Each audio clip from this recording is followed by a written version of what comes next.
Assalamualaikum warahmatullahi wabarakatuh. Waalaikumsalam warahmatullahi wabarakatuh. Daun salam, daun mangga. Yang menjawab salam, insya Allah hidupnya selalu bahagia. Amin. Ya Rabbal Alamin. Kita ulangi lagi ya Bu, supaya semangat. Assalamualaikum warahmatullahi wabarakatuh.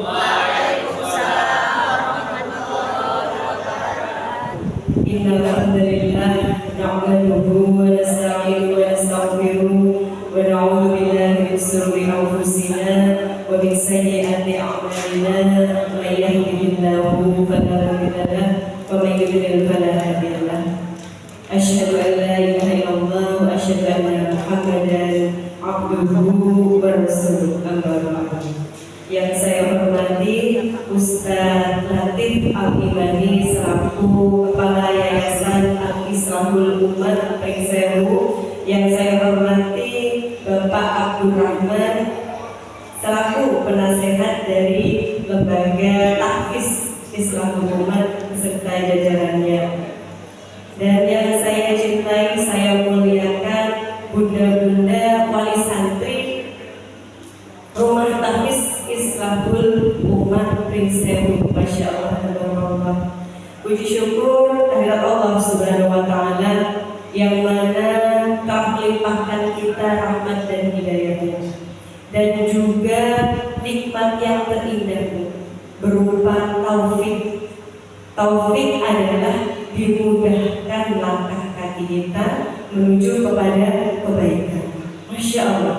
Hari ini bunda-bunda yang hadir adalah bunda-bunda pilihan Allah, di mana tadi kita sudah Allah berikan ujian keimanan ya Bu ya, berupa hujan, guyuran hujan penuh rahmat.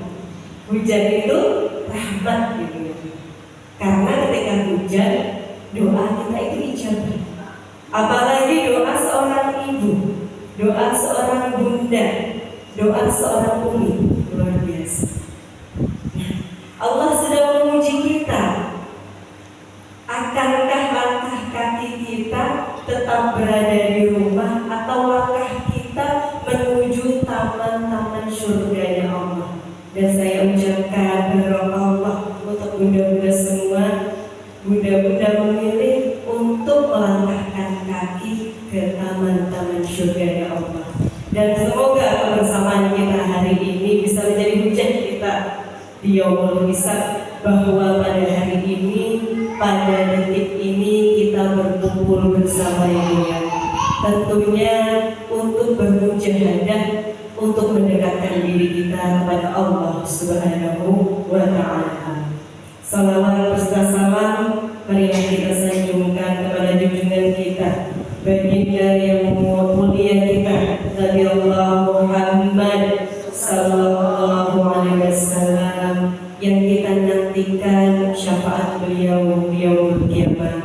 Amin amin ya rabbal alamin. Bismillah ya Bu. Sebelum kita memulai kajian kita, saya mohon izin untuk kita bermuhasabah sejenak ya Bu ya. Kita satukan hati-hati kita satukan niat kita untuk bermujahadah bersama, mendekatkan diri kepada Allah Subhanahu wa Ta'ala.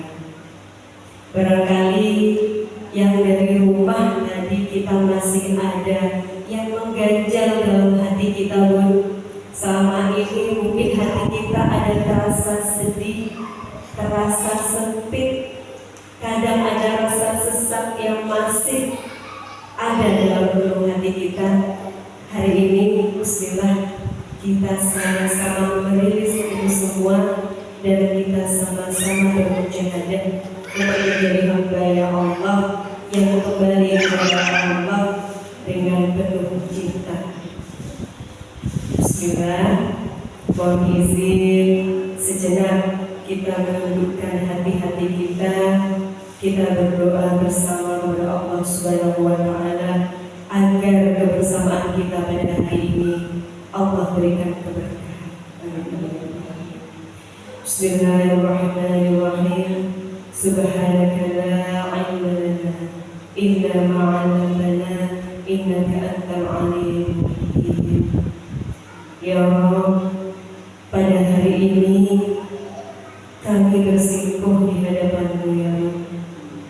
Pada hari ini kami bersikukuh dan memohon kepada-Mu ya Rabb. Tolong izinkanlah kami untuk bisa menjadi hamba-Mu yang penuh takwa, hamba-Mu yang penuh syukur, dan hamba-Mu yang penuh cinta ya Rabb. Ya Rabb yang maha memiliki dan memegang seluruh langit dan bumi. Ilmu ini adalah milik-Mu ya Rabb. Maka tolong izinkanlah kami dengan ilmu ini bisa menjadikan kami kembali menjadi hamba-Mu yang bertakwa, menjadi hamba-Mu yang penuh syukur, dan menjadikan ziyadatul khair, ziyadatul barakah. Dan tolong lindungilah kami ya Rabb dari rasa ujub, dari rasa sombong. Jangan jadikan ilmu kami ataupun apapun yang Engkau titipkan dalam kehidupan kami menjadikan kami menjauh dari-Mu ya Rabb, menjadikan kami sombong, menjadikan kami menjadi tinggi hati. Ya Rabb, tetap tuntunlah kami dalam ketawaduan, tetap tuntunlah kami dalam kesyukuran, dan tetap tuntunlah kami ya Rabb agar kami bisa menjadi madrasatul ula yang bisa membimbing putra-putri kami dan juga keluarga kami untuk bersama-sama menuju jannah-Mu. Amin, amin ya rabbal alamin. Bun, kalau saya bertanya apa kabar hari ini, alhamdulillah luar biasa, Allahu Akbar. Supaya semangat ya Bun. Kemudian jangan kita hari ini belajar lagi, belajar terus belajar. Siap ya Bun? Ya. Apa kabar hari ini semuanya Bunda? Alhamdulillah luar biasa, Allahu Akbar. Belajar lagi, belajar terus belajar. Alhamdulillah. Kenapa kita harus terus belajar Bun? Karena ternyata kitalah yang menjadi cikal bakal pembangun peradaban. Jadi kenapa seseorang wanita itu harus terus belajar? Jika seorang wanita tidak belajar, tidak disibukkan dengan belajar, maka seorang wanita akan disibukkan dengan perasaannya. Bismillahirrahmanirrahim. Pada hari ini, insya Allah kita akan bersama-sama bermujahadah untuk menjadi ibu yang bahagia. Kelas kita hari ini, kajian kita hari ini bukan tentang orang lain. Kajian kita hari ini bukan tentang bagaimana merubah orang lain seperti yang kita inginkan, bukan tentang bagaimana merubah suami seperti apa yang kita inginkan, tetapi untuk kita kembali menyelami diri sendiri, untuk kembali mengenal diri sendiri, kembali mengenal fitrah kita sebagai seorang ibu, seorang madrasatul ula. Karena apa Bun? Karena seorang ibu itu adalah jantungnya keluarga. Ibarat sebuah jantung Bun, kalau jantung itu sehat, maka bisa mengalirkan oksigen ke seluruh tubuh sehingga bisa membuat semua organ-organ dalam tubuh kita sehat. Begitupun juga dengan keluarga. Jika ibunya bahagia, ibunya sehat, maka insya Allah keluarganya akan menjadi keluarga yang bahagia, putra putrinya akan menjadi putra putri yang solih dan solihah. Amin amin insya Allah. Bismillah, sudah siap ya Bu? Alhamdulillah. Baik, mari pulih bersama menjadi ibu yang bahagia. Pertanyaannya Bu, apakah sekarang ini kita belum bahagia? Apakah kadang bahagia, kadang enggak? Kadang bahagia, kadang ada keselnya. Kadang bahagia, kadang ada galau. berlalunya? Jawabannya kita simpan di hati masing-masing. Tapi insya Allah kita bersama-sama hari ini untuk bisa pulih bersama, sehingga ketika kita nanti bisa pulang ke rumah berjumpa dengan keluarga kita bisa dengan ikhlas, dengan ridho memberikan cinta untuk orang-orang tercinta. Baik, selanjutnya, bagaimana Bun agar kita bisa menjadi ibu yang bahagia? Yang pertama adalah mengenal hakikat kehidupan. Sejatinya Bun, kehidupan ini adalah sekolah madrasah yang terlama dan terpanjang, di mana ketika kita masih ada di madrasah ini, maka kita akan terus mendapatkan ujian, terus menjalani ujian. Masih teringat ya Bun, ketika zaman kita sekolah dulu, ketika ada ujian, guru-guru dan kita selalu bilang harap tenang, ada ujian. Kemudian kalau sudah selesai boleh pulang. Ternyata Bun, dari kalimat yang sederhana ini ada makna yang begitu dalam. Itulah hakikatnya kehidupan. Bahwa ketika kita masih berada di madrasah ini, kita akan selalu mengalami ujian. Karena apa Bun? Karena itulah bentuk kasih sayangnya Allah untuk kita. Artinya apa Bun? Artinya Allah masih pengen kita tetap ada di kelas ini. Allah masih pengen kita tetap berada di dunia. Allah masih rindu doa-doa kita. Allah masih rindu sujudnya kita. Allah masih nungguin taubat-taubatnya kita Bun. Dan itu ternyata alasan sampai detik ini kita masih Allah titipkan usia. Sampai detik ini Allah masih izinkan kita untuk berjumpa dengan orang-orang terkasih. Allah kasih ujian. Kemudian kalimat selanjutnya, jika selesai boleh pulang. Artinya apa Bun? Jika ujian dalam kehidupan kita itu sudah selesai, artinya kita sudah siap pulang menuju ke rahmatullah.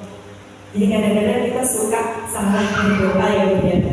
Kita suka berdoa sama Allah, ya Allah, saya sudah lelah, tolong jangan kasih ujian lagi. Ketika kita berdoa seperti itu, artinya apa Bun? Artinya kita sudah tidak mau lagi berada di kelas ujian ini dan kita sudah bersiap untuk pulang. Makanya sama Allah kita masih terus disayang dan dikasih ujian-ujian. Kembali lagi mengenal hakikat kehidupan.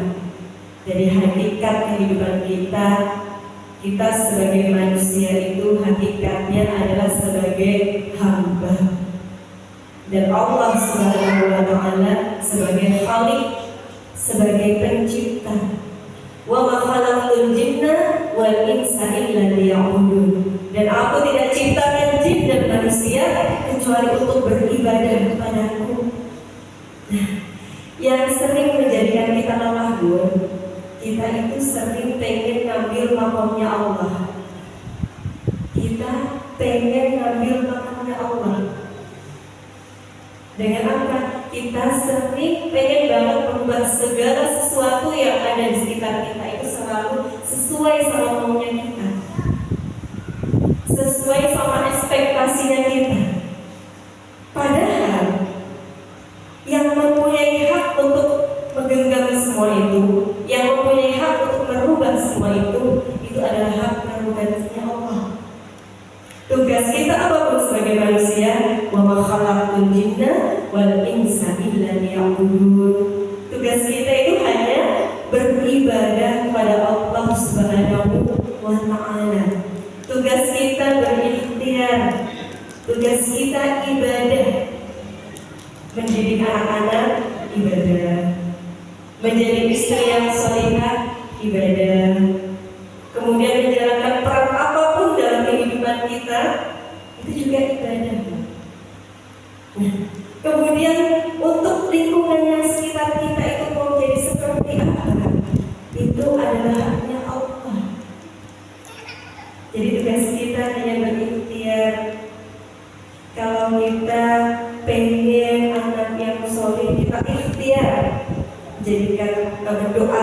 anak-anak kita menjadi putra-putri yang soleh dan solehah. Kita pengen suami kita menjadi suami yang penyayang, penyabar. Kita berikhtiar supaya kita bisa menjadi istri yang solehah. Jadi tugas-tugas kita dalam rumah tangga, ikhtiar-ikhtiar itu bernilai surga, bernilai pahala.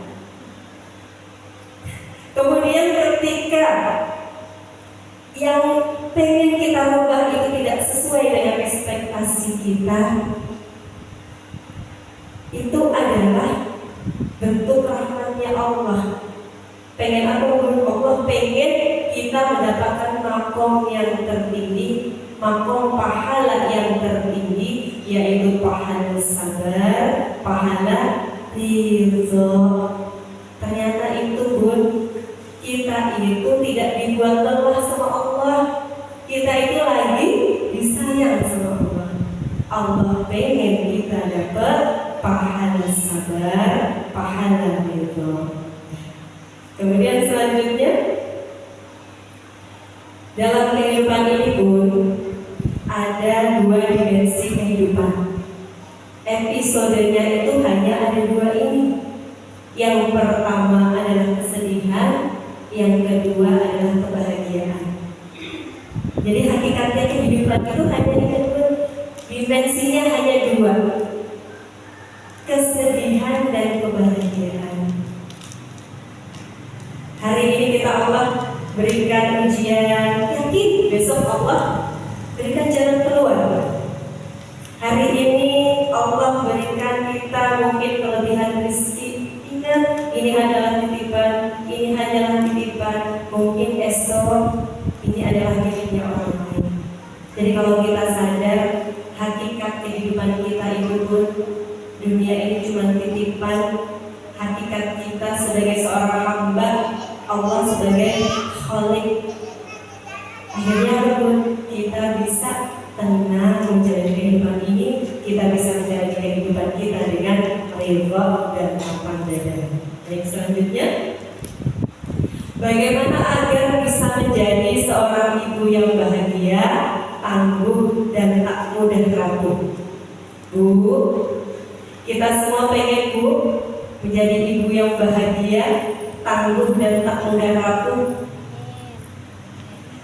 Syaratnya itu yang pertama adalah ridho pada ketetapan Allah Subhanahu wa Ta'ala. Artinya kita berdamai dengan keadaan, berdamai dengan takdir yang sudah Allah aturkan dalam kehidupan kita. Kemudian yang kedua, kita meregulasi emosi. Dan juga kita memulihkan jiwa kita. Supaya apa? Supaya kita bisa menjadi sumber aura surga dalam rumah tangga kita. Ada sebuah hadis surga di bawah telapak kaki ibu. Surga di bawah telapak kaki ibu. Kalau di bawah telapak kaki kita ada surga pun, bagaimana dalam senyuman kita? Bagaimana dalam tingkah laku kita, dalam perilaku kita? Itulah surganya untuk keluarga kita, memberikan surga, aura surga dalam rumah tangga kita di dunia. Kemudian yang ketiga adalah manajemen stres dan terapi memaafkan. Jadi ini 4 tips, 4 cara untuk kita bisa menjadi wanita-wanita yang tangguh, ibu yang tangguh, ibu yang bahagia dan tak mudah rapuh. Sebenarnya kalau materi ini dijabarkan bisa seharian. Tapi mohon izin karena keterbatasan waktu, mungkin kita bahas poin-poinnya saja. Bersiap ya Bun, supaya semangat Bun. Kita ulangi lagi jargon kita. Belajar lagi, belajar terus belajar. Alhamdulillah. Kemudian selanjutnya, poin yang pertama adalah ridho pada ketetapan Allah Subhanahu wa Ta'ala. Jadi definisi ridho dan sabar itu beda. Ridho, sabar dan menahan adalah 3 hal yang berbeda. Jadi ridho di sini artinya adalah berdamai dengan takdir. Ridho artinya puas dengan pengaturannya Allah Subhanahu wa Ta'ala. Jadi yang sering kita lakukan selama ini, kita ridho atau nahan? Nahan. Gak apa-apa, jujur Bun. Jujur supaya kita bisa rilis sama-sama apa sih yang kita tahan selama ini. Apa sih sebenarnya yang membuat kita tuh kadang pengen nangis tapi gak tahu nangisnya karena apa. Pernah Bun dalam posisi itu? Insya Allah kita sama-sama belajar untuk bisa ridho. Kemudian selanjutnya, bagaimana agar kita itu tadi bisa ridho, bisa gampang banget ridhonya, lapang banget dadanya, gak ada lagi rasa sesak-sesak di dada. Yang pertama, kita pahami rumus fitrah kehidupan. Apa tuh rumus fitrahnya kehidupan? Yang pertama, kita memahami bahwa fitrah kehidupan itu semua pasti diuji. Fitrahnya manusia hidup di dunia ini adalah semua pasti diuji. Seperti yang kita bahas tadi Bun, kalau kita nggak pengen diuji sama Allah, apakah kita sudah siap untuk diajak Allah pulang? Belum. Tugas kita belum selesai. Putra-putri kita masih membutuhkan kita. Maka dari itu, jika ujian datang dalam kehidupan kita, kita bersyukur. Kita syukuri bahwa ini adalah bentuk cinta kasih Allah. Masih kasih kita kesempatan hidup di dunia supaya kita bisa menjadi putra-putri kita. Jadi ridho itu artinya menerima dan bahagia dengan takdir dan pengaturan Allah Subhanahu wa Ta'ala. Dalam Quran surat Al-Baqarah ayat 214, boleh kita buka di mushaf kita atau kita masuk belajar di slide selanjutnya. Surat Al-Baqarah ayat 214. A'udzubillahi minasyaitonir rajim. Bismillahirrahmanirrahim. Al-hasibtum an tadkhulul jannata wa lamma ya'tikum mathalul ladzina khalaw min qablikum massatuhumul ba'sa'u wad-dharra'u wa zulzilu hatta yaqula ar-rasulu wal ladzina amanu ma'ah mata nasrullah ala inna nasrallahi qarib. Jadi ini ternyata dalam Al-Quran Allah itu sudah kasih rumus kehidupan kita. Kalau kita dikasih ujian, kata Allah, apakah kamu mengira bahwa kamu akan masuk surga? Padahal belum datang kepadamu cobaan sebagaimana halnya orang-orang terdahulu sebelum kamu. Mereka ditimpa oleh malapetaka, kesengsaraan dan digoncangkan dengan bermacam-macam cobaan, sehingga berkatalah Rasul dan orang-orang yang beriman bersamanya, bilangkah datang pertolongan Allah. Ingatlah, sesungguhnya pertolongan Allah itu amatlah dekat. Sebenarnya Allah itu dekat banget sama kita. Kalau kita ada ujian, kita ada hajat, tinggal minta saja sama Allah. Yang menjadikan kita lelah dulu, kita kadang-kadang lupa minta sama Allah. Kita lupa mewakilkan semua urusan kehidupan kita ini kepada Yang mewujudkan kehidupan, yang menciptakan takdir, yang menciptakan dan mengatur segala yang ada di kehidupan ini. Kita lupa titip sama Allah. Kita lupa titip urusan kita sama Allah. Kita pengen menyelesaikan masalah kita sendiri. Itu yang membuat kita lemah. Maka hari ini kita sama-sama bermujahadah untuk mewakilkan semua kepada Allah Subhanahu wa Ta'ala. Next. Kemudian rumus fitrah kehidupan yang kedua. Yang pertama tadi apa pun? Semua manusia yang hidup di dunia pasti diuji. Itu yang pertama.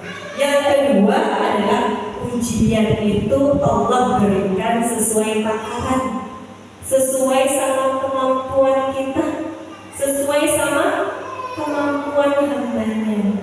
Jadi dalam Quran surat Al-Baqarah ayat 286, Masya Allah, ini ayat yang istimewa ya. Jadi Quran surat Al-Baqarah itu Quran surat yang istimewa. Jadi ada 2 surat dalam Al-Quran yang mempercepat terkabulnya doa.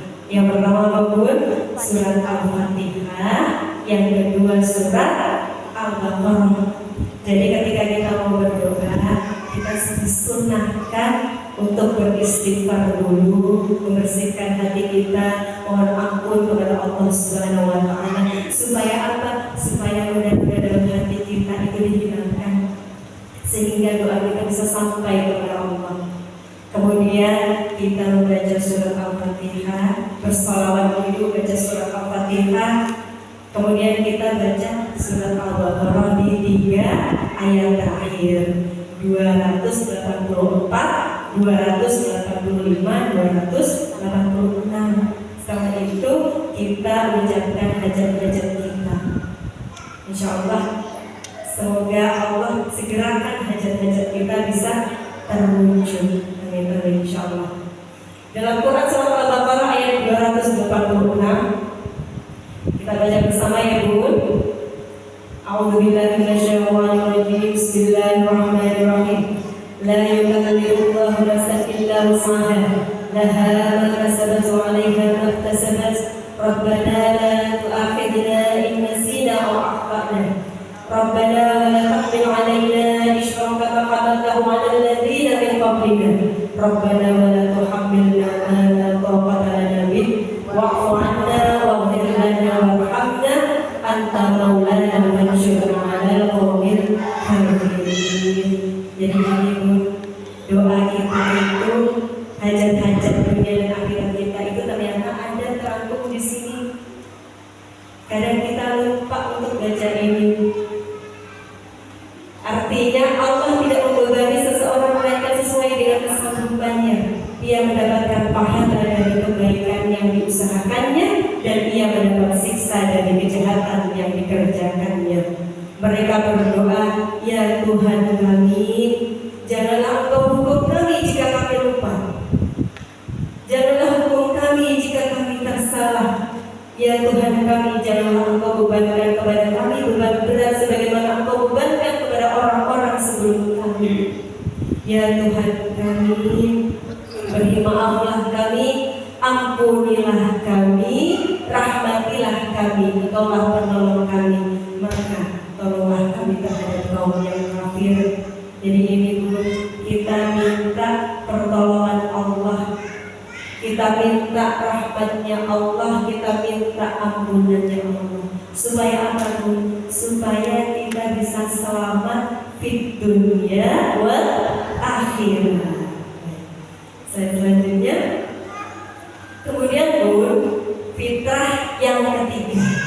Nah, yang pertama tadi apa Bun? Semua manusia pasti diuji. Kemudian yang kedua, ujian sesuai dengan takaran. Dan yang ketiga adalah ketika ujian itu datang, ternyata Allah itu pengen kita mengkonversi ujian menjadi amal soleh. Allah pengen kita mengkonversi ujian itu menjadi amal soleh. Artinya apa? Ketika ujian datang, Allah perintahkan kita untuk bersabar. Supaya apa? Supaya kita dapat pahala yang tertinggi, yaitu pahala ridha dan pahala sabar. Jadi rumusnya tadi, ujian suruh untuk dikonversi menjadi rasa ridha, rasa sabar. Dalam Quran surat Al-Mulk ayat 2, Bismillahirrahmanirrahim. Alladzi khalaqal mauta wal hayata liyabluwakum ayyukum ahsanu amala wa huwal azizul ghafur. Artinya, yang menjadikan mati dan hidup supaya menguji kamu siapa di antara kamu yang lebih baik amalnya, dan Dia Maha Perkasa lagi Maha Pengampun. Jadi ini dulu Quran surat Al-Mulk ayat 2. Insya Allah kita semua sudah hafal ya. Tapi ternyata kita belum tahu maknanya. Ada pesan cinta yang indah dalam ayat ini. Ayatnya singkat tapi pesannya sangat dalam. Allah pengen kita berpahala yang makomnya tertinggi, yaitu dengan mengkonversikan ujian menjadi amal soleh berupa ridho dan sabar. Dan selanjutnya, jadi berdamai, ridho, sabar itu artinya apa, Bu? Menerima dengan bahagia. Kalau kita selama ini bilang saya ridho ya Allah, saya ikhlas ya Allah, tapi kira-kira dalam hati kita bahagia atau dongkol, Bu? Ada dongkol. Jika masih ada rasa dongkol, artinya kita belum sampai kepada ridho. Kita harus terapi dulu diri kita. Supaya apa? Supaya rasa dongkolnya itu bisa hilang. Supaya apa, Bu? Supaya kelelahan kita dalam menghadapi ujian ini tidak sia-sia. Kelelahan kita menghadapi ujian ini bisa berbuah syurga. Amin, insya Allah. Jadi yang hancur itu kadang bukan diri melainkan mimpi. Yang hancur bukan hati melainkan ekspektasi. Artinya apa, Bu? Kadang-kadang itu, Bu, kita suka hati kita itu tersayang-sayang bukan karena orang lain, bukan karena omongannya orang lain, tapi karena lintasan-lintasan pikiran kita sendiri. Terkadang kita menjadi putus asa itu bukan karena orang lain, tetapi karena kita merasa mimpi kita itu tidak terwujud. Padahal kalau kita selami lagi, Bu, Allah itu saat ini memberikan yang jauh lebih indah dari apa yang kita mintakan. Yang kita mohonkan sama Allah, yang kita inginkan itu belum tentu baik untuk kita. Kalau itu memang baik untuk kita saat ini, pasti Allah kabulkan. Tetapi jika saat ini sampai detik ini belum Allah kabulkan, artinya Allah itu pengen mengirimkan pesan cinta kepada kita bahwa itu bukan yang terbaik untuk kita saat ini. Bisa jadi jika dikabulkan, diberikan hajat yang kita mintakan itu saat ini menjadikan kita jauh dari Allah, menjadikan kita semakin sibuk sama dunia kita, menjadikan kita semakin sibuk sama harta kita, sehingga apapun kita kehilangan nikmat yang terindah. Nikmat yang terindah itu apa, Bu? Nikmat Islam, taufik, itu nikmat yang terindah. Ada kebahagiaan, kemudian rezeki yang berlimpah itu bisa menjadikan kita lalai. Maka sama Allah belum saat ini ya, ditunda dulu. Jadi yang membuat kita kadang itu kecewa, itu kita merasa mimpi kita itu terlalu tinggi, mimpi kita itu gak terwujud. Padahal Allah sedang memberikan yang jauh lebih indah daripada mimpi-mimpi kita. Kemudian yang hancur itu bukan hati melainkan ekspektasi. Ekspektasi kita ketinggian.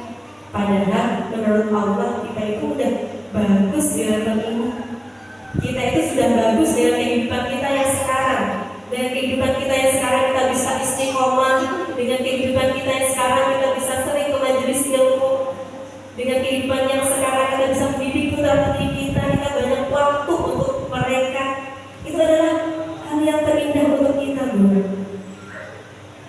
Jadi kadang-kadang itu ekspektasi kita itu terlalu tinggi, gak sesuai sama takdirnya Allah, membuat diri kita menjadi putus asa.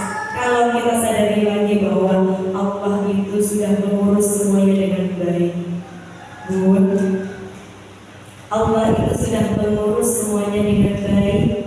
Kehidupan kita itu sudah diurus sebaik-baik urusan.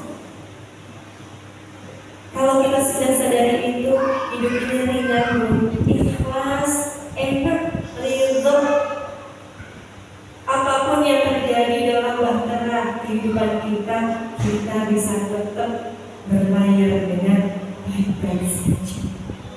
Jadi intinya fokus yang ada di kalbu, di hatinya kita. Baik, selanjutnya, ini ada rumus kehidupan yang diajarkan oleh Nabi Musa alaihissalam. Kita semua insya Allah sudah hafal doa ini ya Bunda ya. Doa ini sering sekali dibaca. Putra putri kita selesai PPK selalu baca doa ini. Kemudian kita kalau mukadimah sering juga baca doa ini. Doanya apa Bun? Singkat kita baca bersama. Rabbis rohli sadri wa yassir li amri wahlul 'uqdatam min lisani yafqahul qawli. Artinya adalah, ya Allah, ya Rabb, lapangkanlah untukku dadaku, kemudian mudahkanlah untukku urusanku, supaya dan lepaskanlah kekakuan dari lidahku, supaya mereka mengerti perkataanku. Jadi ternyata Bun, rumusnya kehidupan ini, polanya adalah lapang dada dulu. Setelah dada kita lapang, Allah akan mudahkan urusan-urusan kita. Allah akan mudahkan urusan-urusan dunia kita dulu. Syaratnya apa? Lapang dada dulu ternyata. Kadang kita kebalik Bun, ya Allah saya lapang dada kalau saya sudah mendapatkan apa yang saya inginkan. Jadi kebalik, itu yang bikin kita lelah. Itu yang membuat kita kayaknya kehidupan itu lari-lari terus. Padahal polanya itu sebenarnya sederhana. Yang pertama adalah lapang dada dulu, Rabbis rohli sadri. Setelah kita lapang dada, wa yassir li amri, Allah mudahkan urusan-urusan kita. Kemudian selanjutnya, supaya mereka mengerti perkataanku, wa yassir li amri wahlul 'uqdatam min lisani yafqahul qawli. Kalau Nabi Musa tujuannya supaya Fir'aun itu mau mendengarkan dakwah beliau, supaya Fir'aun itu mengerti apa yang beliau sampaikan dan mau beriman dan berhenti itu berbuat zalim kepada kaumnya. Itu tujuannya Nabi Musa. Kalau tujuan kita apa? Tujuan kita ada di hajat kita masing-masing. Itu rahasia kita masing-masing. Tapi kita sekarang sudah tahu polanya ya. Yang pertama adalah Rabbis sadri, lapang dada dulu. Kemudian setelah lapang dada, Allah mudahkan urusan-urusan kita. Setelah urusan kita dimudahkan, maka Allah akan mudahkan kita mencapai cita-cita kita, mencapai hajat-hajatnya kita. Jika Allah sudah memudahkan, maka segala rintangan itu tidak ada artinya, insya Allah. Selanjutnya Bun, ini adalah the power of lapang dada. Ternyata Bun, kunci hidup bahagia itu ini lapang dada. The power of lapang dada. Seseorang yang berlapang dada maka akan menarik banyak magnet kebaikan hadir dalam hidupnya. Jadi hati yang lapang Bun, itu adalah kunci kemudahan dalam hidup. Yang penting hati kita ridho, sabar, lapang, luas. Jadi nanti ketika kita sudah lapang dada, yang pertama Allah akan mudahkan urusan kita. Kemudian Allah akan mudahkan rezeki kita. Karena lapang dada itu mengundang rezeki, mengundang rahmatnya Allah. Karena apa Bun? Karena orang yang lapang dada itu adalah orang yang mudah untuk bersyukur. Kalau dada kita nggak lapang, dada kita sempit Bu, untuk mengucap alhamdulillah itu kayaknya berat banget ya. Untuk mengucap alhamdulillah itu berat sekali. Padahal kalau kita ridho, Allah janji yang pertama Allah mudahkan urusan, yang kedua Allah hadirkan rezeki dalam kehidupan kita. Kemudian Bun, lapang dada itu menarik keuntungan, menarik kebaikan.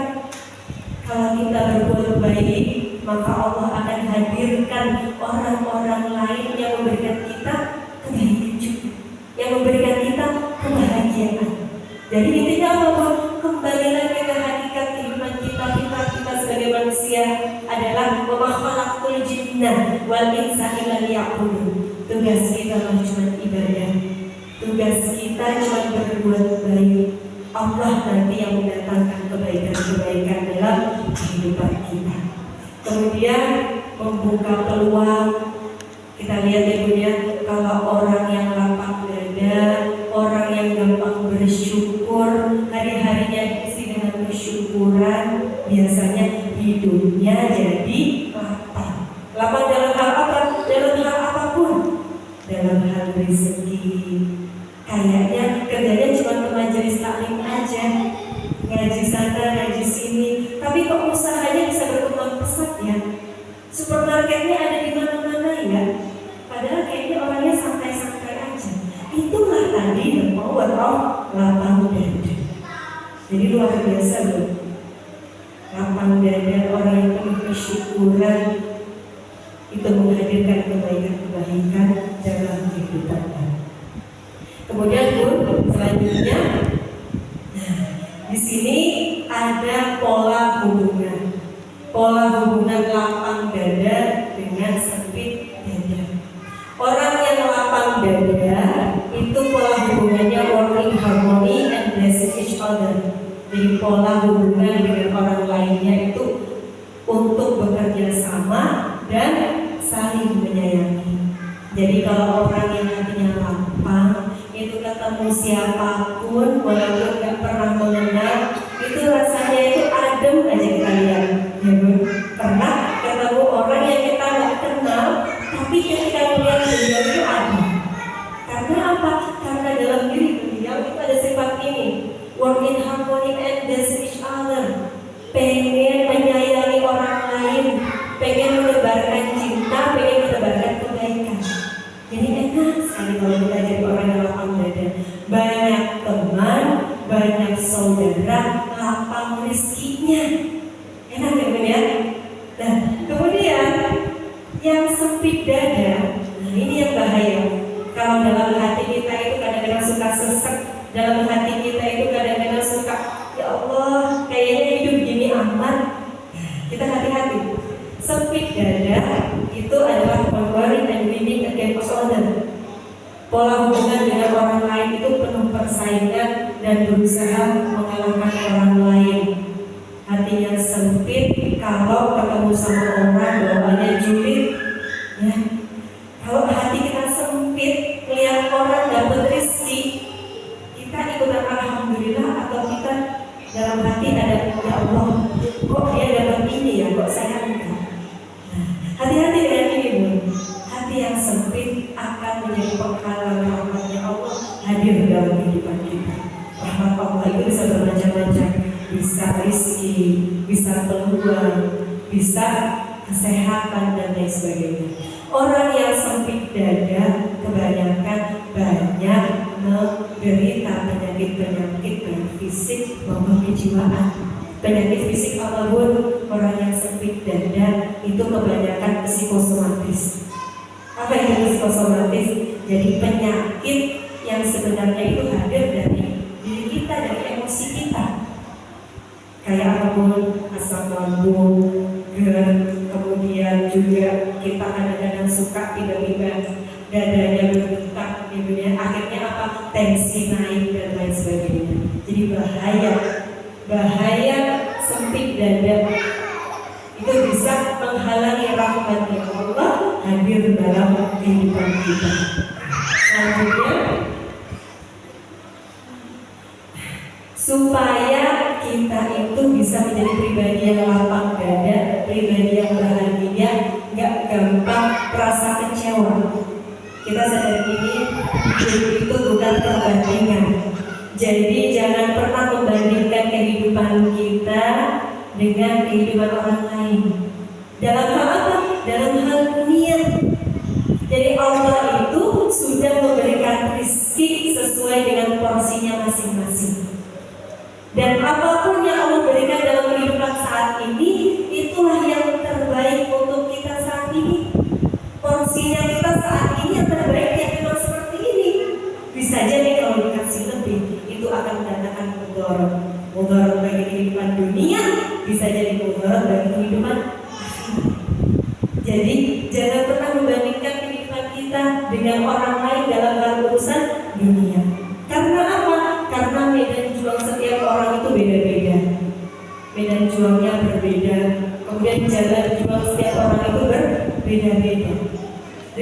usia beliau mungkin jalan juangnya lebih berat, medan juangnya lebih berat, kita nggak pernah tahu. Kemudian berlombalah dengan amal soleh dan dengan diri sendiri. Artinya apa, Bun? Kita itu boleh berlomba-lomba, boleh iri sama orang lain dalam hal urusan apa? Urusan akhirat.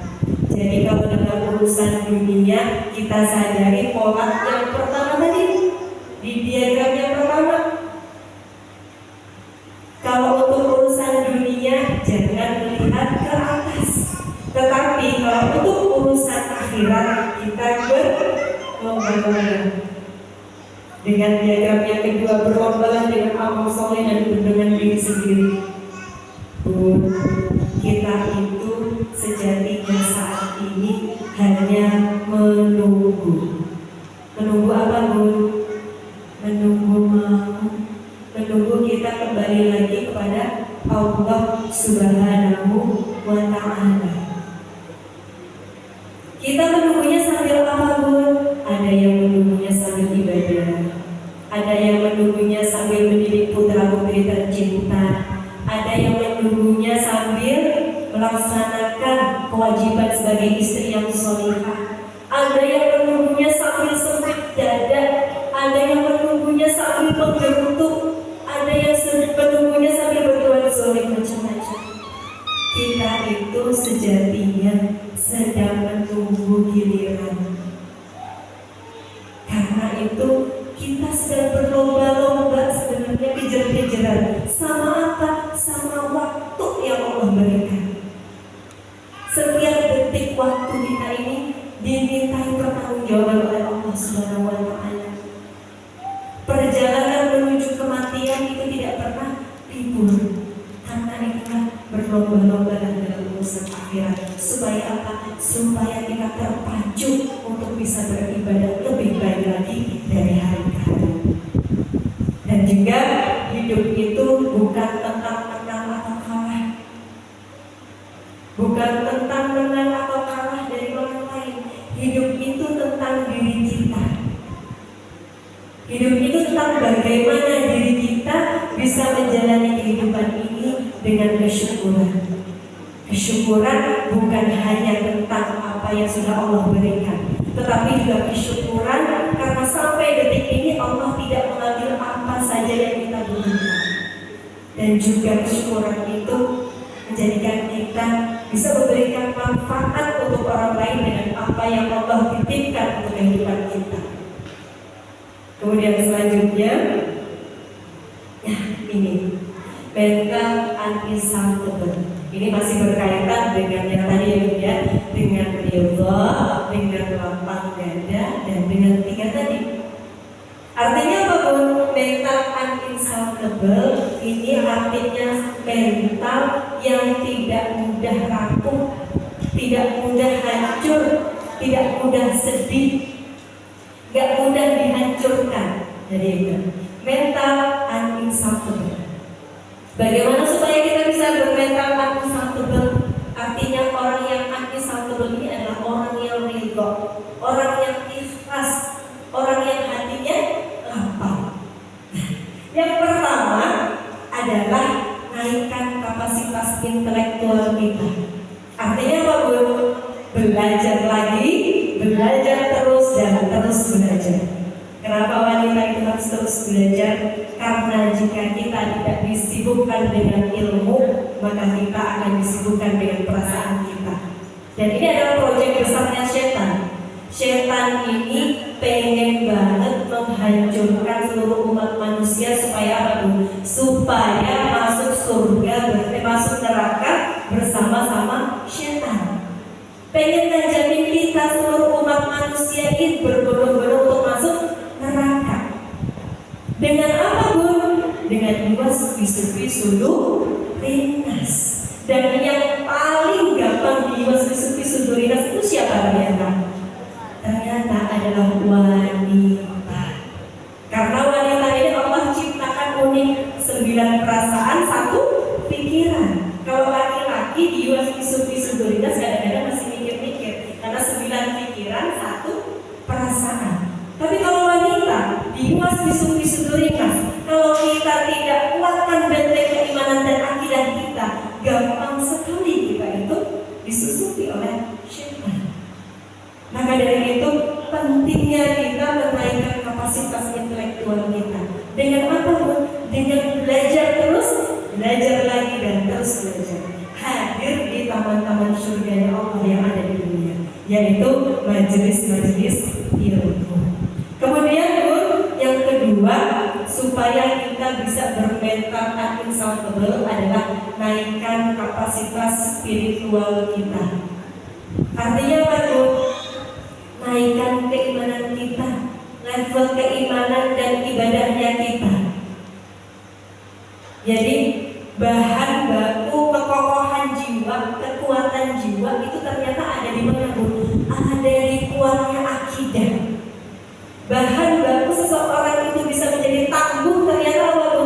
Ternyata di akidahnya.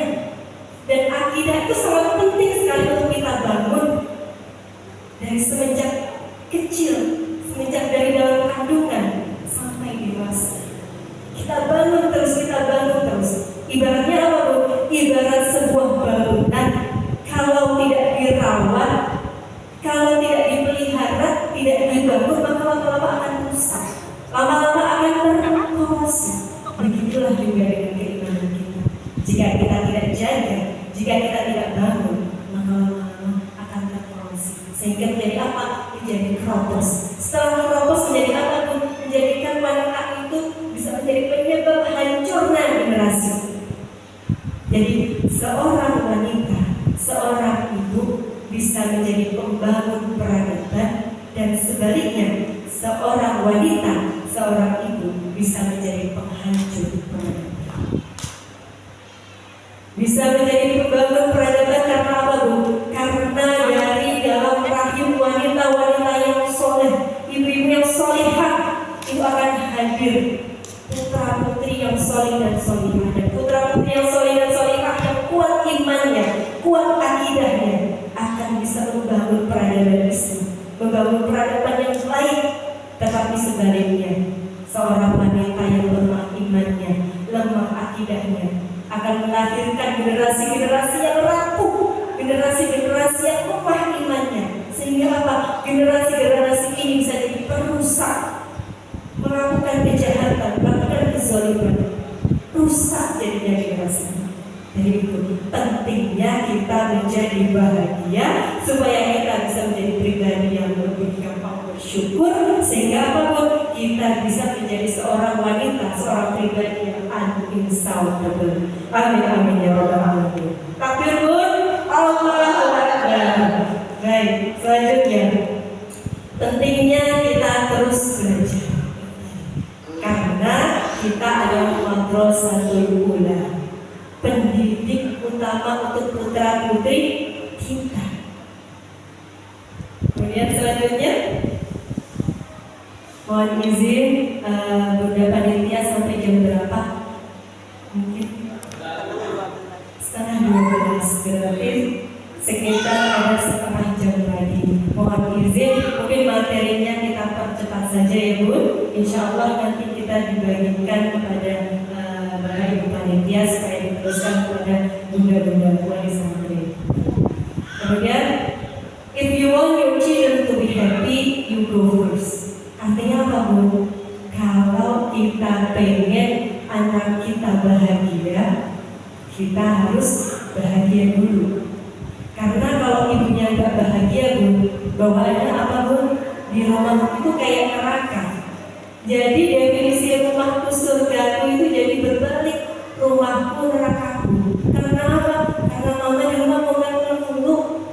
Karena ibu di rumah itu bawaannya marah-marah terus. Karena apa? Karena nggak bahagia, bukan karena siapa-siapa sebenarnya. Terkadang nggak bahagianya kita itu karena lintasan pikiran kita sendiri. Betul? Izin briefing sebentar ya, Bu ya. Kita pengen buktikan bahwa pikiran kita itu bisa mempengaruhi seluruh tubuh kita. Mohon izin, bunda-bunda saat ini bayangkan Mungkin boleh sambil menutup mata ya Bu ya. Kita hipnoterapi tipis-tipis. Bunda saat ini sedang khusyuk mendengarkan apa yang saya sampaikan.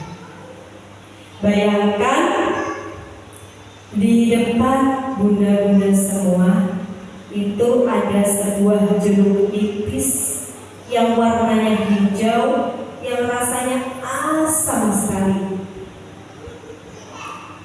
Jeruk nipis ini kemudian dibelah. Jeruk ini asam sekali.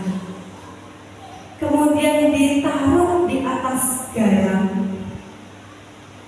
Kemudian ditaruh di lidahnya kita. Rasakan dulu. Rasanya asam sekali. Sudah mulai keluar Bu, kelenjar-kelenjar di lidah kita. Kelenjar pituitari kita sudah mulai bekerja, hormon-hormon kita sudah mulai keluar. Boleh buka mata kita. Rasanya apa Bu? Ada asin-asin dikit ya? Betul. Ada rasa asin-asin di sekitar bibir kita. Pertanyaannya adalah, jeruk nipisnya mana Bu? Gak ada, betul. Jeruk nipisnya gak ada. Adanya di pikiran kita. Tetapi hal yang simpel seperti itu saja, itu sudah mempengaruhi kelenjar dalam tubuh kita. Kelenjar pituitari kita mengeluarkan hormon-hormon yang mempengaruhi rasa dalam tubuh kita, memerintahkan tubuh kita untuk merasakan asin. Padahal gak ada garamnya, gak ada jeruk nipisnya. Begitupun juga dengan perasaan kita, mainnya kita. Jadi terkadang yang membuat kita itu lelah karena lintasan pikiran kita sendiri. Jadi manusia itu dalam satu hari Bu, ada 70.000 lintasan pikiran yang mampir dalam otak kita. Kita bayangkan Bu, 70.000 lintasan pikiran mampir dalam otak kita. Kalau kita meladeni semuanya, kita proses itu semua, yang ada apa Bu? Lelah. Misalkan kita lelah mikirin omongannya orang. Kita lelah memikirkan asumsinya kita terhadap orang lain. Contoh, misalkan Bunda lagi pergi ke pasar, kemudian ketemu tetangga. Kita panggil-panggil, tetangga gak nengok. Dalam diri kita apa Bu? Sombong amat nih orang. Sombong amat ini. Ibu Fulana ini kayaknya benci deh sama saya. Ibu Fulana ini kayaknya sentimen deh sama saya. Jadi apa buat kita itu kadang lelah sama pikirannya kita sendiri. Padahal belum tentu. Bisa jadi ibu tersebut sedang buru-buru sehingga gak melihat kita. Dan orang lain pun itu tidak akan sejahat pikiran kita. Contohnya apa Bu? Kita mikir si ibu tersebut benci sama kita. Tetapi apakah mungkin sang ibu tersebut itu dengan jelas-jelas berdiri di hadapan kita kemudian bilang sama kita bahwa saya benci sama ibu. Saya benci sama ibu, itu gak penting banget dalam hidup saya. Gak mungkin ya benar. Jadi itu, kita itu kadang capek karena pikiran kita sendiri. Karena pikiran kita itu ternyata lebih jahat daripada orang lain. Maka dari itu, sayangi diri kita. Kunci hidup tenang itu apa Bu? Kunci hidup tenang itu gampang. Pikirkan apa yang harus dipikirkan.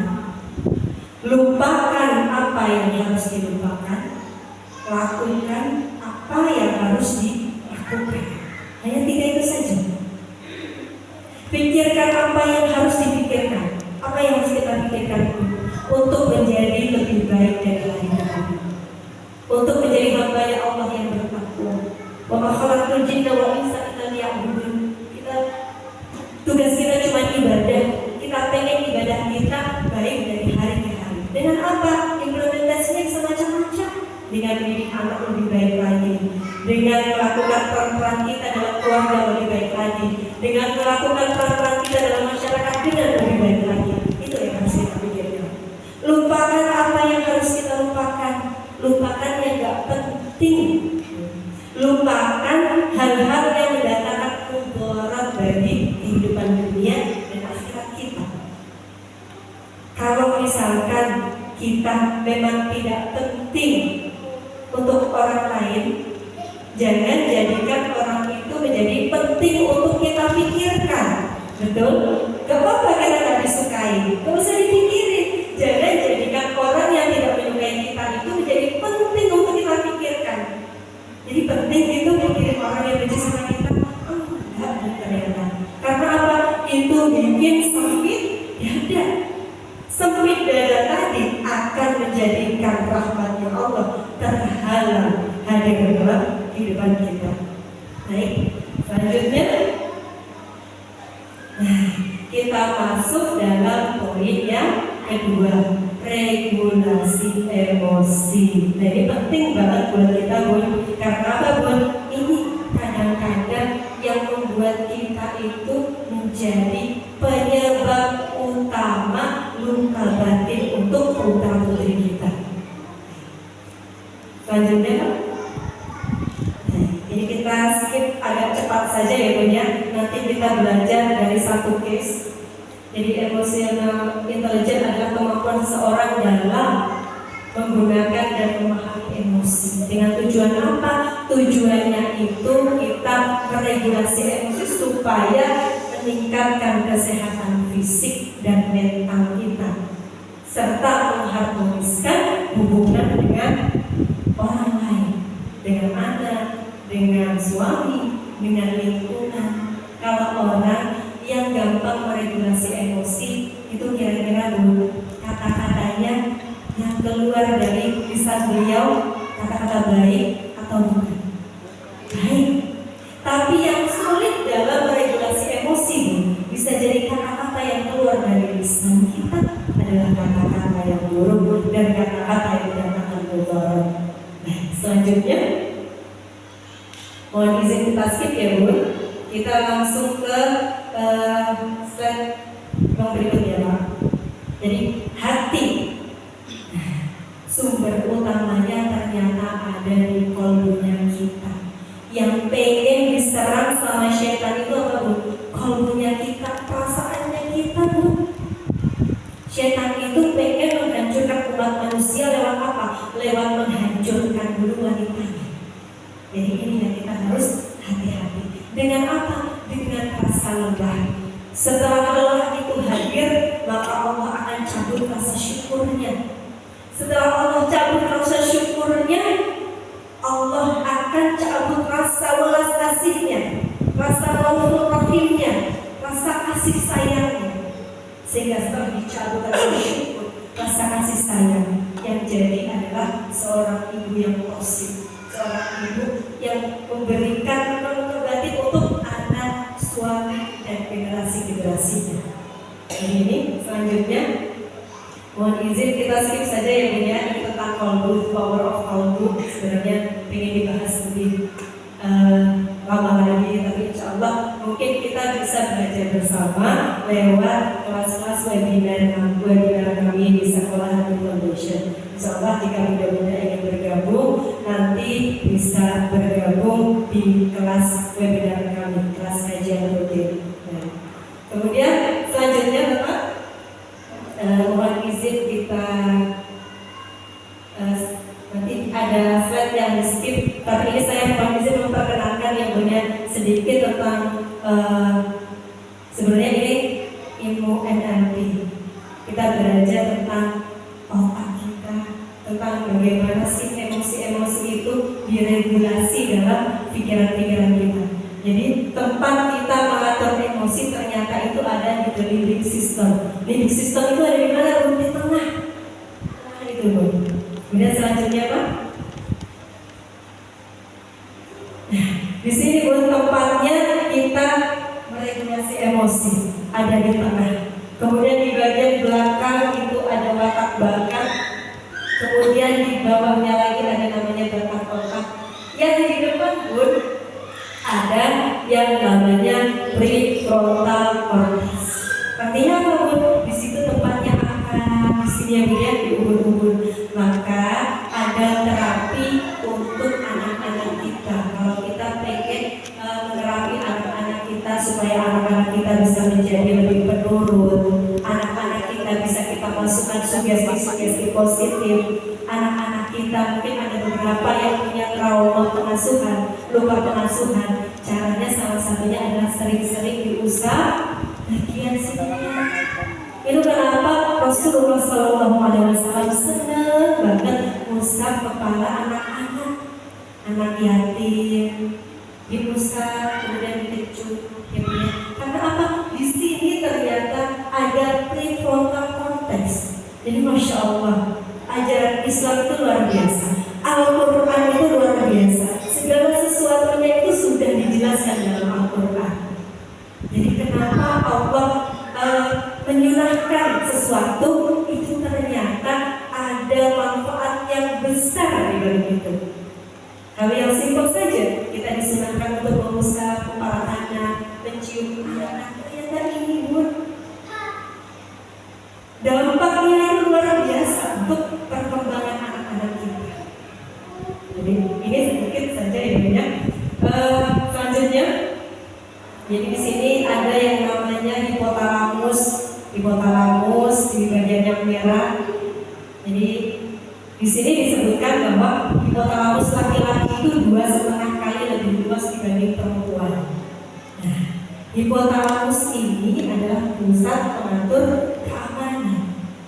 Nah, ini kenapa dalam Al-Quran Allah sebutkan bahwa laki-laki adalah qawwamuna 'alan nisa. Ar-rijalu qawwamuna 'alan nisa. Ternyata secara sains dibuktikan dengan ini.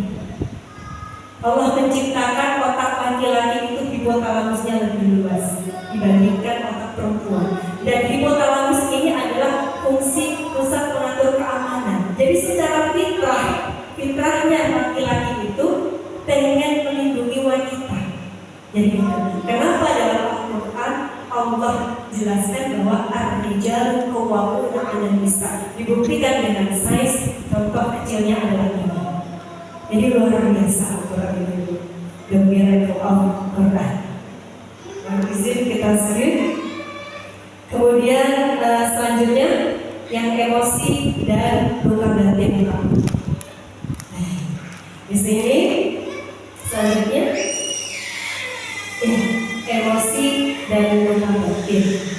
Kita sering bilang bahwa saya itu ada emosi. Tapi sebenarnya emosi itu apa Bu? Sama nggak sih emosi sama luka batin?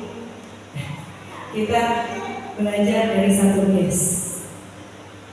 Selanjutnya,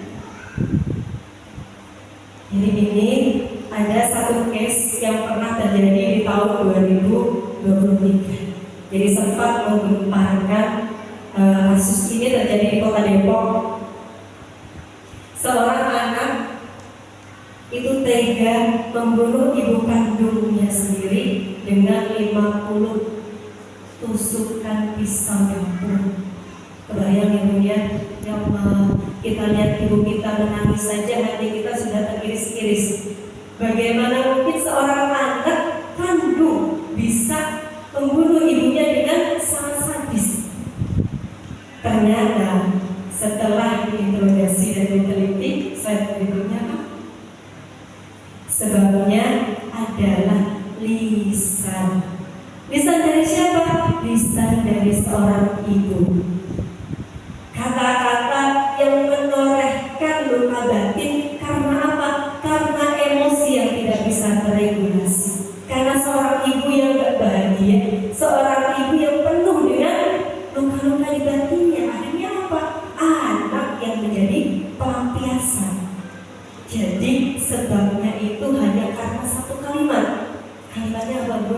Kamu tuh dari lahir sampai detik ini, coba sebutin satu saja yang bikin orang tua bangga. Cuma digituin aja Bu, langsung ngambil pisau dapur dan ibunya ditusuk-tusuk. Luar biasa ya. Ternyata emosi yang seorang ibu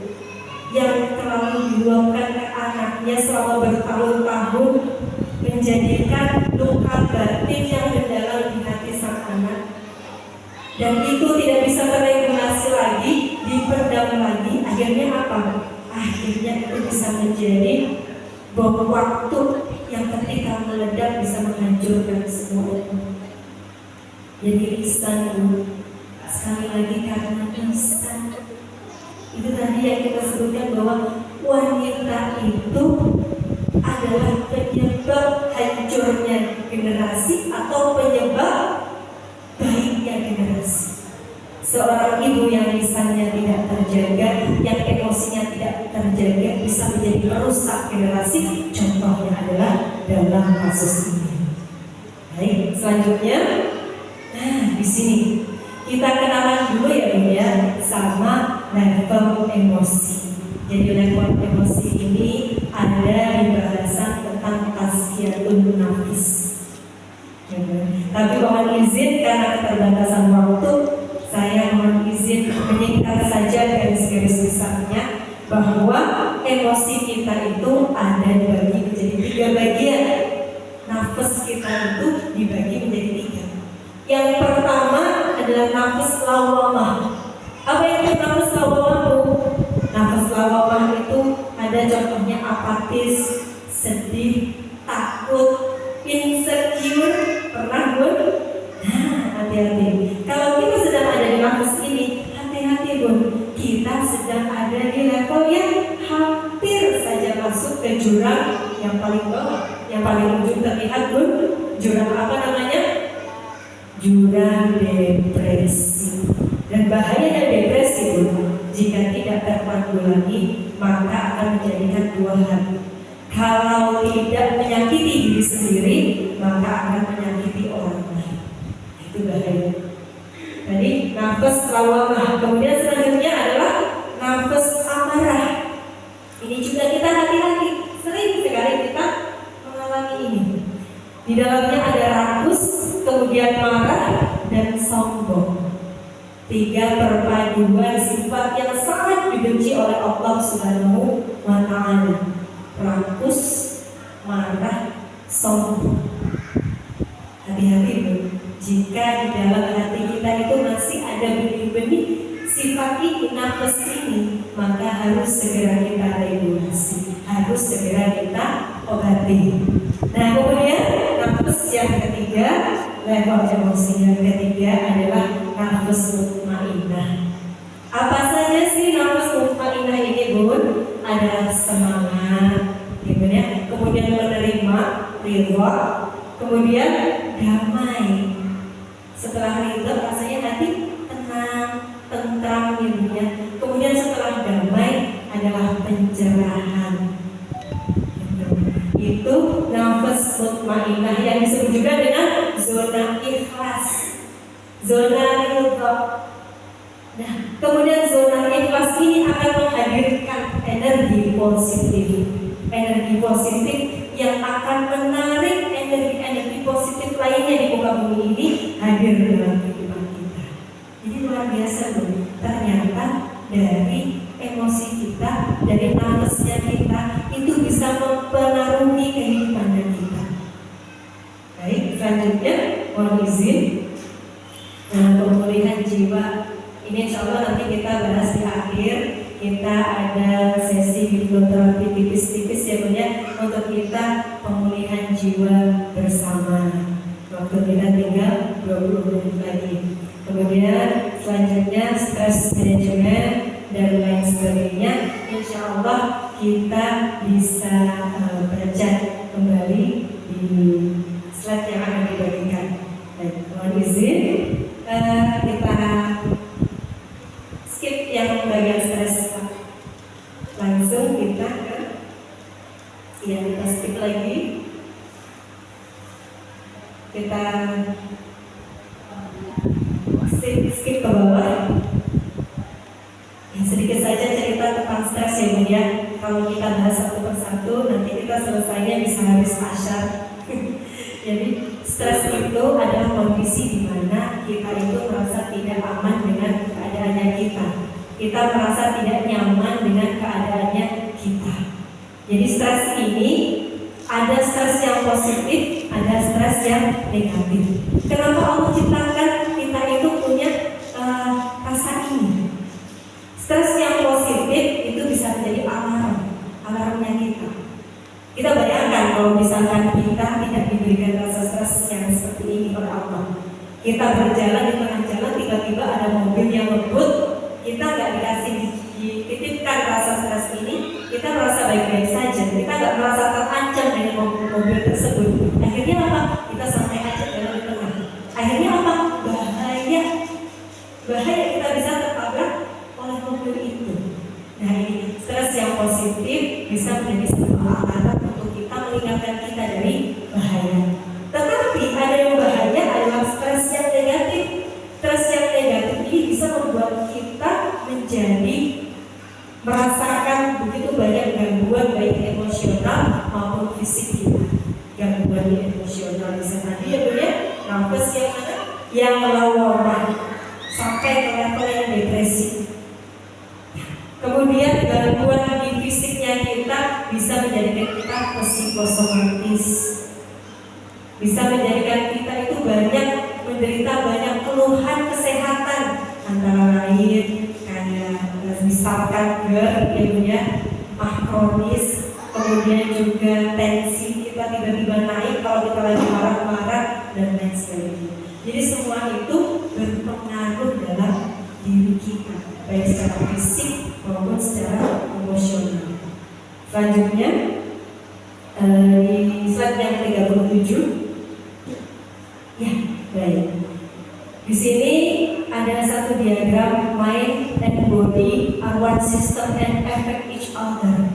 Jadi ternyata mind, body, and soul adalah satu sistem yang tidak bisa dipisahkan. Kalau pikiran kita sehat, maka tubuh kita, body kita akan sehat. Begitu juga dengan jiwanya kita. Mind, body, and soul saling berkaitan, bersinergi satu sama lain.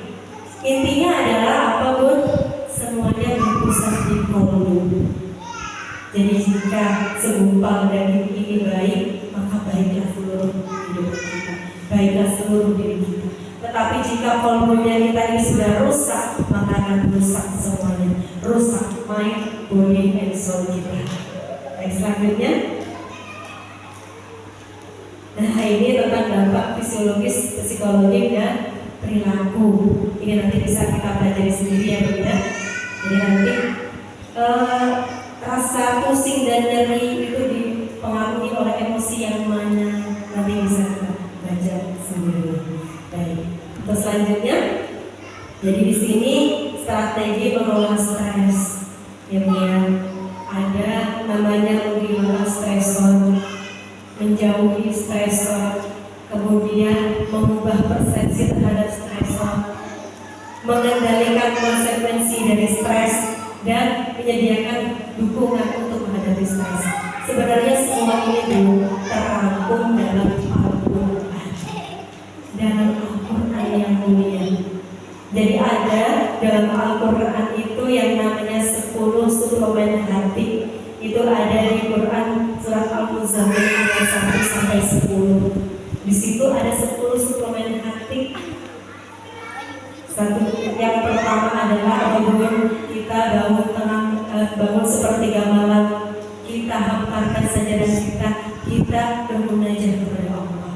Itu suplemen hati yang pertama di ayat yang pertama. Kemudian yang kedua bangun di ayat selanjutnya warattilil Qur'ana tartila. Baca Quran dengan tartil.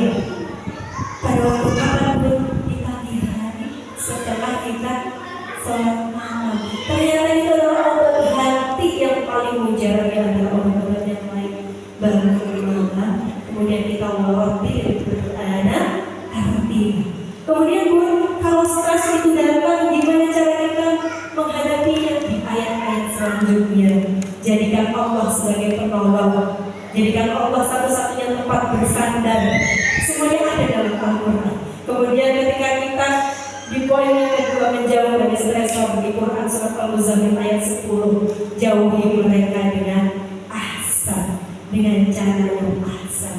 Jadi semua ilmu pengetahuan yang ada di muka bumi ini ternyata semuanya terangkum dengan apik, terangkum dengan sempurna di dalam Al-Quran. Baik, selanjutnya, nah di sini kita pengen kenalan dulu sama hormon-hormon kebahagiaan. Jadi kelola stres dengan menghadirkan 4 hormon kebahagiaan. Apa saja sih pun hormon kebahagiaan ini? Yang paling familiar sama kita apa? Hormon endorfin. Katanya suruh banyak makan coklat biar hormon endorfinnya meningkat. Gitu ya benar. Tapi memang benar. Kita kenalan satu persatu guys. Yang pertama, selanjutnya Pak. Yang pertama adalah hormon dopamin. Jadi bukan hanya endorfin aja. Ada yang namanya dopamin. Dopamin itu adalah bahan kimia penting dalam otak yang bertugas untuk menyampaikan rasa ke seluruh tubuh. Wah, masya Allah. Masya Allah, jadi luar biasa Allah itu begitu sempurnanya, begitu perfectnya untuk menciptakan tubuh kita. Jadi sampai sebegitu detailnya Allah itu ngurusin tubuh kita. Jadi Allah itu menciptakan dan mengatur semua organ-organ dalam tubuh kita itu dengan pengaturan yang sempurna. Kalau organ-organ dalam tubuh kita saja Allah sudah sesempurna itu mengaturnya, apa dia takdir kita itu Allah nggak ngurusin? Apa iya kehidupan kita itu Allah nggak ngurusin? Hal yang sedetail ini saja Allah sudah mengurus dengan sangat sempurna. Tentu saja kehidupan kita, takdir kita Allah sudah mengaturnya dengan pengaturan yang paling sempurna. Tugas kita hanya apa Bu? Wa ma khalaqtul jinna wal insa illa liya'budun. Tugas kita hanya beribadah kepada Allah, syukuri apa yang Allah kasih dengan kesyukuran yang sempurna. Kalau Allah kasih nikmatnya itu saja sempurna, kenapa kita nggak mau bersyukur dengan satu kesyukuran yang sempurna? Akankah kita pengen nikmat itu Allah cabut kembali? Kita dicabut saja satu hormon ini, kita sudah kelabakan. Jadi ini hormon bahagia yang pertama, dopamin. Cara menghadirkannya adalah bagaimana? Itu dengan kita bergerak. Dalam Quran surat Al-Jumu'ah kita suruh bergerak dan bertebaranlah di muka bumi ini untuk mencari rahmatnya Allah. Jadi muslim dan muslimah itu, orang beriman itu Allah perintahkan untuk aktif. Jangan jadi kaum yang rebahan. Jangan jadi kaum yang rebahan, tapi jadilah kaum yang aktif. Jadilah muslim-muslimah yang aktif. Aktif dalam apa? Dalam hal-hal kebaikan, apapun itu. Peran apapun kita dalam kehidupan kita, jalani dengan sebaik-baiknya dan niatkan semua itu hanya untuk Allah Subhanahu wa Ta'ala. Lakukan yang terbaik untuk Allah, maka Allah Subhanahu wa Ta'ala akan mengaturkan takdir terbaik kita. Jadi kita berikan yang terbaik untuk Allah, maka Allah akan mengaturkan segala sesuatu yang terbaik dalam kehidupan kita. Baik, selanjutnya mohon izin kita sebelum lagi hormon serotonin. Ini saudaranya sama dopamin, saudaranya sama endorfin.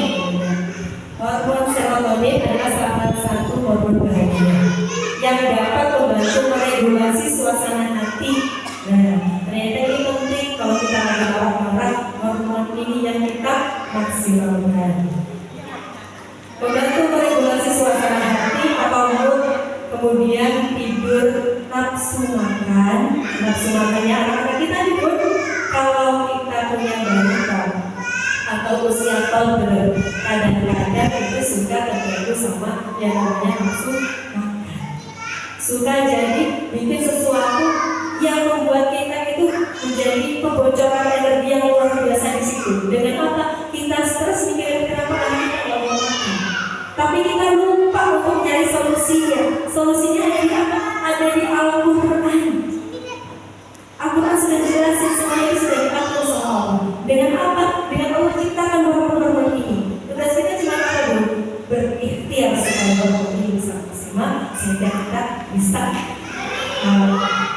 menanggulangi apa permasalahan kita tadi.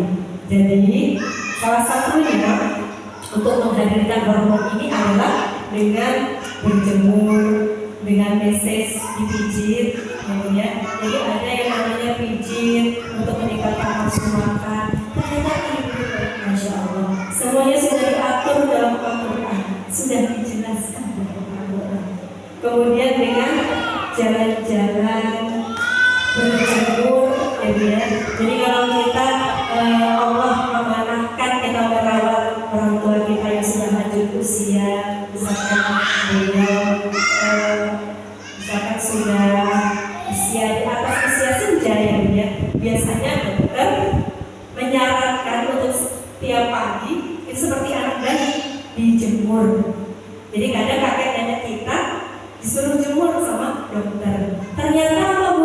Ternyata karena ini supaya hormon serotoninnya itu meningkat.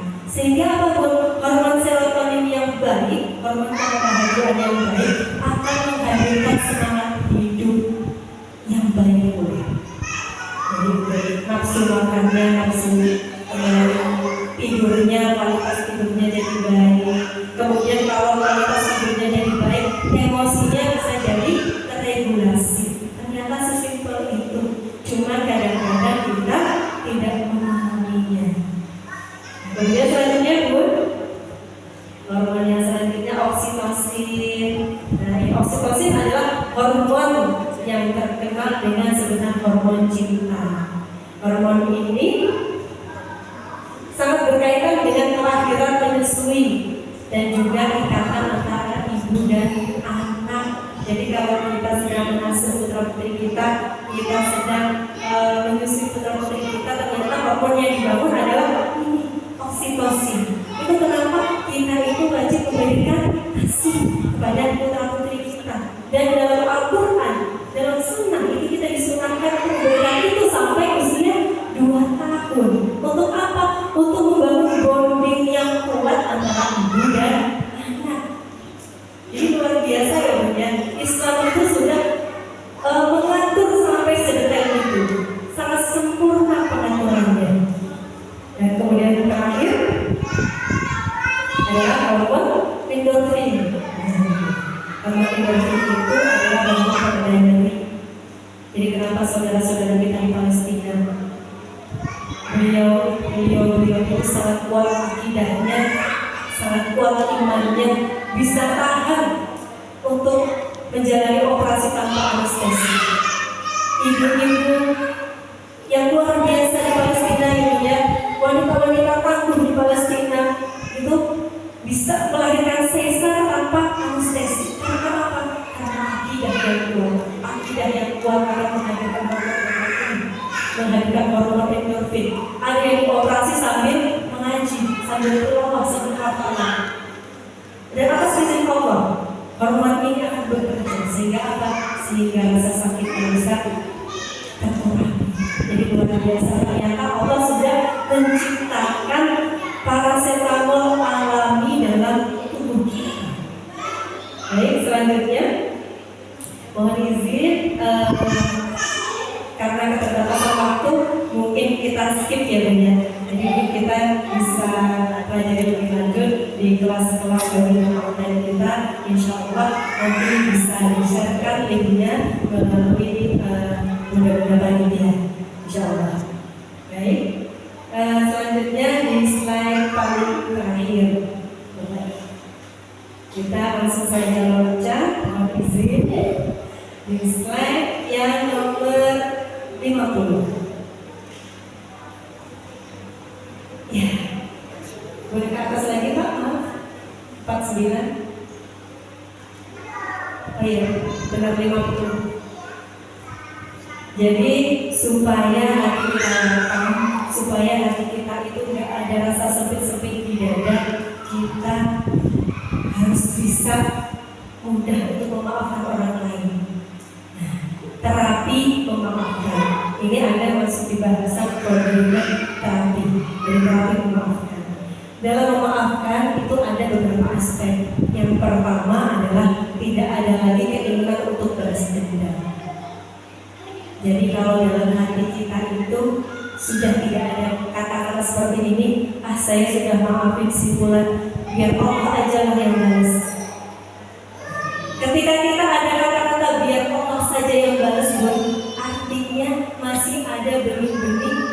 dendam dalam hati kita. Kita pengen kok Allah ngasih balasan kepada orang yang zalim kepada kita. Artinya menurut aspek yang pertama belum terpenuhi. Karena itu kenapa kita masih suka sesek hati kita kalau ketemu sama orang yang jahat sama kita. Karena aspek yang pertama belum kita penuhi. Jadi kalau kita berdoa memaafkan orang lain, harus ada aspek ini, tidak ada lagi keinginan untuk balas dendam. Gak ada lagi itu doa biar Allah yang balas. Doanya kita ganti, ya Allah, tolong berikanlah rahmat dan hidayah kepada si fulan agar dia bisa menjadi yang pribadi yang lebih baik lagi. Akhirnya apapun doa kita jadi ibadah. Kita jadi mengkonversikan ujian menjadi amal soleh. Kita dizolimi orang ujian, kita konversikan jadi amal soleh, yaitu dengan mendoakan kebaikan untuk orang tersebut. Indah yang mulia.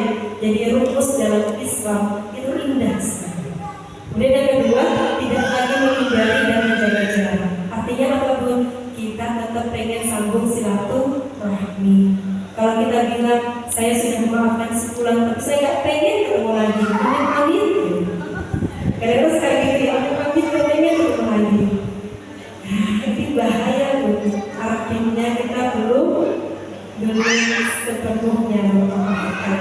Dan hati-hati, rasa dendam ini bisa menjadi nokta hitam dalam hati kita. Ketika dalam hati seseorang ini ada rasa dendam, nokta itu ada dalam hati kita yang akan menghalangi rahmatnya Allah turun dalam kehidupan kita. Tadi di slide yang sudah kita lewati, di slide yang ke-49, mohon izin Pak, di Quran surah An-Nur ayat 22. Kita baca artinya saja yang mulia supaya cepat. Dan janganlah orang-orang yang mempunyai kelebihan dan kelapangan di antara kamu bersumpah bahwa mereka tidak akan memberikan bantuan kepada kaum kerabatnya, orang miskin dan orang-orang yang berhijrah di jalan Allah. Hendaklah mereka memaafkan dan berlapang dada. Apakah kamu tidak ingin Allah mengampunimu? Dan Allah Maha Pengampun lagi Maha Penyayang. Jadi ibu, ternyata bahayanya sifat dendam ini kalau masih ada dalam hati kita, sampai-sampai Allah memberikan peringatan ini dalam Al-Quran. Apakah kamu gak pengen aku ampuni, kata Allah? Kok kamu gak mengampuni saudaramu? Artinya apa dulu? Artinya adalah amal ibadah yang kita lakukan selama ini itu pahalanya bisa terhalang oleh nokta dendam dalam diri kita, dalam hati kita. Jadi Guru dan Ustazah Halimah Al-Aidrus pernah mengatakan bahwa ketika seseorang itu ada nokta dendam dalam hatinya, ada rasa dendam dalam hatinya, maka pahala amal kebaikannya itu belum sampai ke langit, masih terhalang oleh itu tadi. Maka supaya apa? Jadi kata Ustaz Halimah Al-Aidrus, maafkanlah semua orang yang menyakitimu, maafkanlah saudaramu. Demi apa? Demi kemuliaan-Mu di hadapan Allah Subhanahu wa Ta'ala. Apakah kita tidak ingin amal-amal kita sampai ke Allah? Apakah kita ingin amal-amal kita masih tertahan? Apakah kita nggak pengen diampuni sama Allah? Kalau kita inginkan itu semua, ikhlaskan hati kita, luaskan hati kita untuk memaafkan saudara-saudara kita, memaafkan orang lain, memaafkan suami, memaafkan anak-anak kita. Jadi itu. Selanjutnya di 51. Jadi agar mudah memaafkan, yang pertama kita sadari bahwa diri kita tidak sepenuhnya benar dan orang lain tidak sepenuhnya salah. Jadi kita itu tidak selalu benar dan orang lain itu juga tidak selalu salah. Yang namanya manusia dipanggil apa Bu? Kadang ada salahnya, kadang ada khilafnya. Kalau kita sadari itu, maka kita akan mudah untuk memaafkan orang lain. Kita saja yang salahnya, kenapa kita tidak mau memaafkan orang lain juga yang mungkin salahnya lebih sedikit dari kita, yang mungkin dosa-dosanya lebih sedikit dari kita. Kemudian yang kedua, menyadari dan menerima rasa yang hadir, ridho. Ada rasa-rasa yang tidak enak, ridho ya Allah. Ini adalah rahmat darimu. Jadi rahmat, kalau kita dipertemukan dengan orang yang baik, itu adalah rizki, rahmat juga. Kalau kita bertemu dengan orang yang tidak baik, itu juga rizki juga, Bu, rahmat. Dengan apa? Dengan kita mengkonversinya jadi amal soleh berupa sabar. Jadi apapun yang Allah hadirkan dalam kehidupan kita, itu adalah bentuk dari rahmatnya Allah. Kemudian yang ketiga, relasi dengan pikiran dan perasaan kita, bukan tentang orang lain. Jadi kita itu tidak akan dihisab oleh perlakuan orang lain. Jadi kita itu tidak akan dihisab karena pikiran orang lain, karena perlakuan buruk orang lain, tetapi kita akan dihisab oleh tindakan kita sendiri. Kita akan dihisab oleh pikiran kita sendiri. Jadi ketika kita berpikir buruk tentang orang lain, maka hati-hati, Bu, kita juga dihisab dengan itu. Kita berpikir bahwa si fulan tidak suka sama saya, hati-hati, Bu, pikiran itu nanti juga dihisab oleh Allah Subhanahu wa Ta'ala, Dia boleh hisab. Kenapa engkau mengira saudaramu tidak berbuat baik kepadamu? Kenapa engkau mengira saudaramu benci kepadamu? Padahal itu adalah prasangka, dan prasangka kita juga akan dihisab. Maka dari itu sayangi diri kita. Tadi rumusnya hidup tenang apa, Bu? Pikirkan apa yang harus dipikirkan, lupakan apa yang harus dilupakan, kemudian lakukan apa yang harus dilakukan. Baik. Selanjutnya slide terakhir, memaafkan tidak akan merubah masa lalu, tetapi melapangkan masa depan. Memaafkan belum tentu merubah orang lain, tetapi memaafkan akan menyehatkan batin kita. Jadi jika kita sayang pada diri kita, maka jangan biarkan hati kita itu rugi, jangan biarkan kita itu rugi. Demi kemuliaan dalam Allah Subhanahu wa Ta'ala, maka maafkanlah saudara. Kemudian saya terakhir, ya, jadi closing statement dari pertemuan kita hari ini adalah hidup itu hanya tentang bagaimana cara kita menikmati dan menghiasi hati kita dengan kesyukuran. Kesyukuran bukan hanya karena kita mendapatkan nikmat, tetapi juga kesyukuran sebab sampai detik ini Allah tidak mengambil apa yang masih kita butuhkan. Wallahu a'lam bishawab. Mungkin ini saja yang bisa saya sampaikan. Semoga yang sedikit ini bisa menjadikan ziyadatul khair, ziyadatul barakah. Dan semoga setelah kita pulang dari acara ini, kita bisa kembali kepada keluarga kita dengan hati yang lapang, hati yang bahagia, penuh cinta. Akhir kalam, wabillahi taufiq wal hidayah. Wassalamualaikum warahmatullahi wabarakatuh. Waalaikumsalam warahmatullahi wabarakatuh. Doa lah. Ustazahnya disuruh doa.